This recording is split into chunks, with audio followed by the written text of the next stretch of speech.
A live look for you right now, courtesy of the Smithsonian Institute's Giant Panda Cam, which gives us a look inside the enclosure at Washington's National Zoo.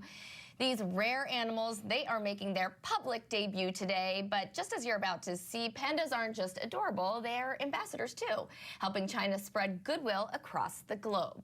Scripps News Global Affairs correspondent Maya Rodriguez is braving the temperatures at the National Zoo this morning. Maya, help us understand how these wild animals play into the world of diplomacy. Yeah, Alex, so giant pandas play this special role that's been carved out for them by China. Because their only natural habitat is found in China, that places China in a unique position to use those giant pandas to their advantage. With their playful nature, it's no wonder giant pandas are often the star attraction at zoos. They are so popular that they are moneymakers for these zoos. So there is a great interest among Western zoos in continuing to have pandas.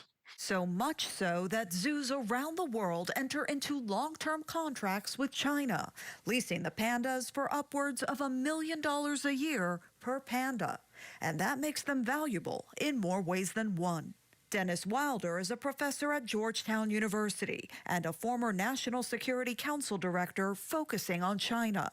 He says Chinese officials wield access to pandas to advance their agenda. The Chinese realized they had a lever.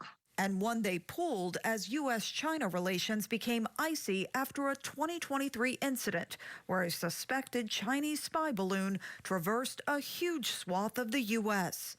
Months later, China took back their pandas from both the National Zoo in Washington and the Memphis Zoo in Tennessee. I coined the phrase punitive panda diplomacy. So instead of using pandas in a positive way for soft power, the Chinese now decided to use pandas as a way to punish. But then came a direct appeal from President Biden to Chinese leader Xi Jinping.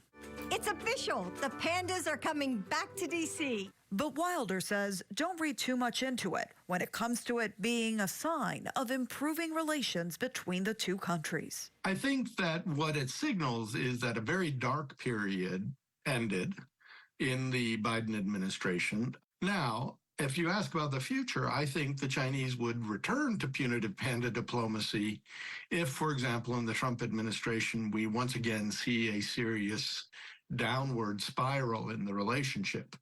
After all, the Chinese can decide anytime they want not to renew these leases.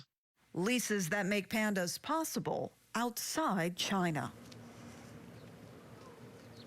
Now, President Trump has been threatening to impose tariffs on products that are brought into the U.S. from China. China, of course, fiercely opposes that idea.